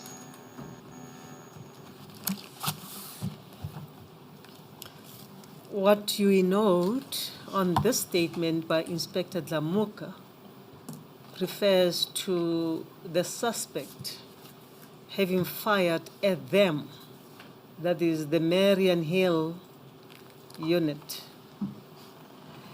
But there's no mention of them saying, or him, the inspector, saying he witnessed how the deceased was shooting at the members of the Katomena. I understand what you are saying, ma'am. When I go back to paragraph 4, ma'am, he says, just past the Connaught Road Bridge, where we overtook the members of organized crime, and upon approaching the said vehicle close to the BP garage, the suspect produced a firearm. He only speaks about a firearm being produced at this stage, and fired shots in our direction. Myself and Constable Mfene returned fire immediately in the direction of the suspect. Should we read this as suggesting that the suspect was firing at the Katomena unit because you had just overtook them? Ma'am, the way I read and the way I understand is, he says, he doesn't say that they were shooting, that the suspect was shooting at the organized crime members, because he says the suspect produced, close to the BP garage, the suspect produced a firearm. So that could not have been the same time when Katomena members were still in the vicinity.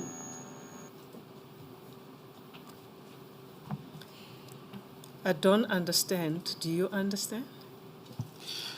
Yes, Chair, I understand the point the witness is trying to make. If I could refer to more documents to try and assist. Ms. Williams, in the same file, if you could page to DC 000019.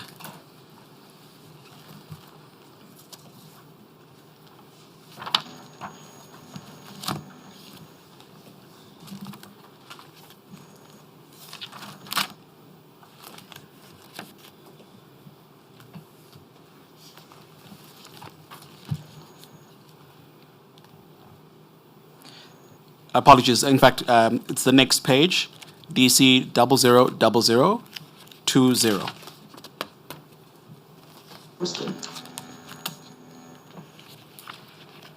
Yes, I have that in front of me, Chairperson. But maybe before you do that, we should finish the statements of those Marian Hill officers, because maybe some of those statements will confirm the point that she makes in her statement. Yes, Chair. Chair, the point, I don't want to make it for the witnesses, is that when one compares all of these versions, different scenes play out depending on the officer that you're speaking to. Yes. And so to the Chair's question to the witness about in which direction was the shots being fired at, was it the NIU or was it Katomena? What's actually the version? Yes. And the Chair will recall that we've gone through the statements of the Katomena unit, and on their version, they say they were shot at. But according to the NIU says we were being shot at. So, yeah. The reason why I focus on the statements of these independent witnesses, not the Katomena member statements, is because it suggests that they were eyewitness. They were neither the Katomena police officers or members, nor were they members of Ms. Williams' team. As I understand it, they were independent eyewitnesses. That is why I'd like us to focus on the statements. Chair, it will certainly comply with that. If I could assist the witness then by referring to the second statement. Yes. By, I'm not sure if it's Constable, but I'll call him Officer Mfene. His statement, Ms. Williams, appears in the same file or the same volume that you're dealing with at page 000085.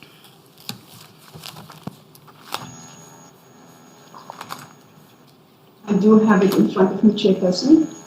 It's DC. DC, quadruple zero, page 85.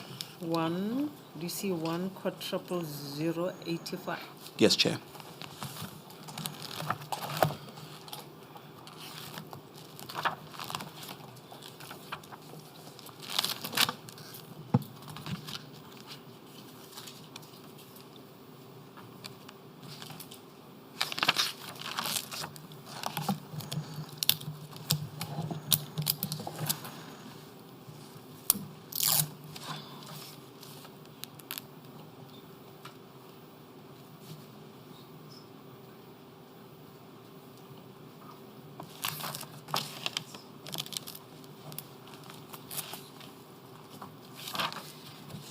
Yes, sir. Ms. Williams, do you have that? That in front of me, Chairperson. Thank you. Could you tell the panel what it is that we're looking at? We're looking at a statement provided by Stanley Sandile Mfene from NIU. And could you read from paragraph 2, please, of his statement? Tuesday, 2009-02-3, I was on duty in full uniform and in the company of Inspector Glamuka. We were requested to assist members from Organized Crime Durban searching for suspects involved in Becketing as 113 of 1/2009, should have been 2008. On the same day, at about 13:15, members of organized crime spotted the vehicle with suspect, a black Lexus, the registration number 148765, and began following it. We caught up with the suspect on the Mgeni Road, just past the Kona Road Bridge, where we overtook the members of organized crime, and upon approaching the said vehicle close to the BP garage, the suspect produced a firearm and fired shots in our direction. I, with Inspector Glamuka, returned fire immediately in the direction of the suspect. We alighted from our vehicle. That's illegible, I can't see what that is. As the suspect's vehicle, looks like approaching the suspect's vehicle, I observed a pistol, black in color, lying next to the deceased. The scene was then secured and then taken over by the necessary role players.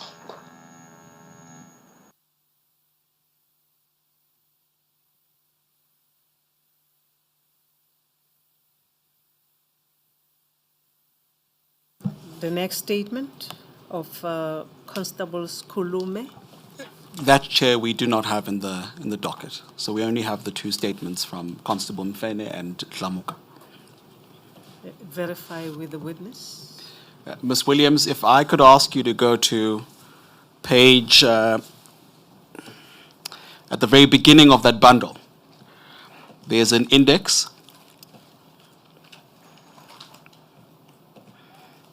I have it in front of me, Chairperson. Could you assist the panel to identify, if any, a statement made by Constable Sikulume? Going through the page, Chairperson.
There appears to be no There has statement. been no such statement.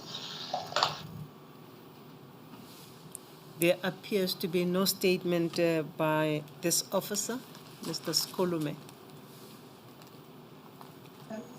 Maybe interject in that respect.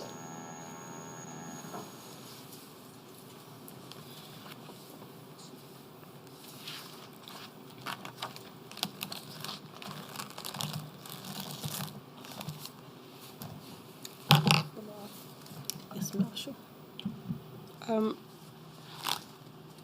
In Ms. Williams, in the two statements, that is Dlamuka's statement, Inspector Dlamuka and Constable Mfene, they do not mention the third officer. They do not mention Constable Sikulume.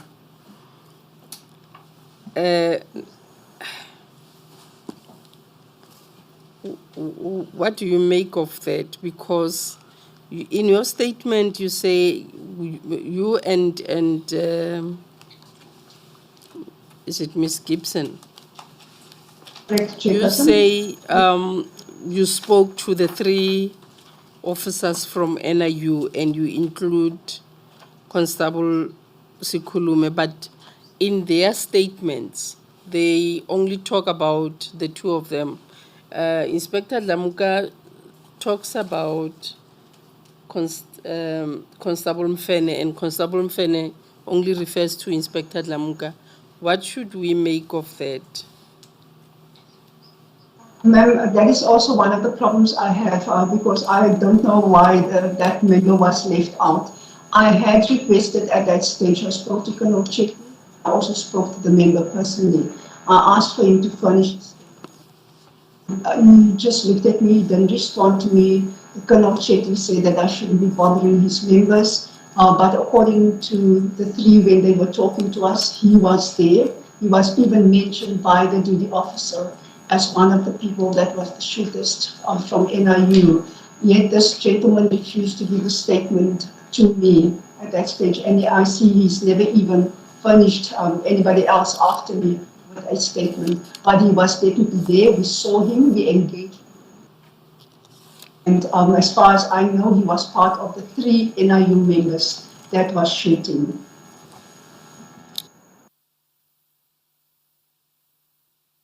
The reason we went through this exercise is to ascertain whether these officers who made statements, Inspector Dlamuka and Constable Mfene, confirm what you state in your affidavit or your statement under oath at paragraph 2, that the suspect, these officers, said that they described to you that the deceased was shooting at the members from Katomena. Now, their statement, the two statements that we have just read of eyewitness Inspector Dlamuka and Constable Mfene, state that they overtook the Katomena unit members, and as they were driving towards the garage, the witness fired at their direction, the direction of the two officers, Inspector Dlamuka and Constable Mfene. You state that they told you that the deceased was shooting at Katomena. Now my question was, should we understand their statement to suggest that as they were firing at their direction Inspector Dlamuka, and Constable Mfene. The deceased was actually shooting towards the Katomena unit because you had just overtaken them. Because they had just overtaken them. I'm trying to correlate the three statements. Was the deceased shooting at the two officers? Or was he shooting or firing at the Katomena unit? The way I read it, the deceased was shooting at the NIU members. That's when I read their statements, what they say in their statements. Yes, that's what you say the officers told you. If you read your paragraph 2, that middle sentence.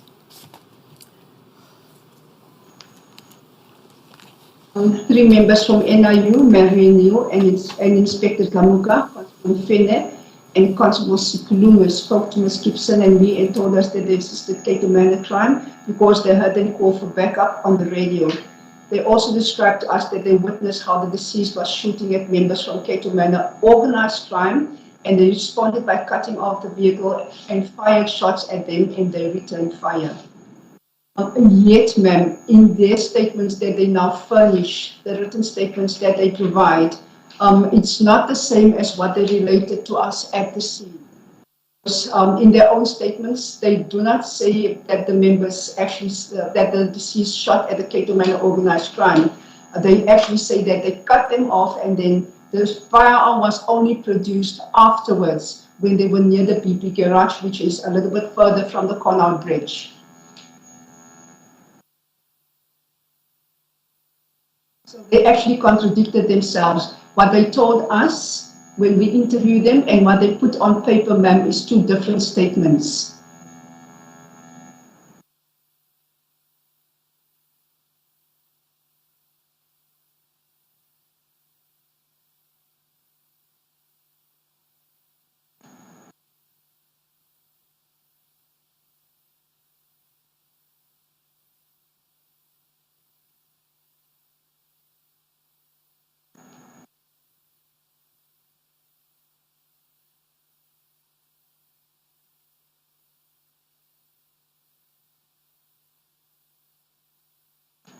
Thank you, Ms. Williams.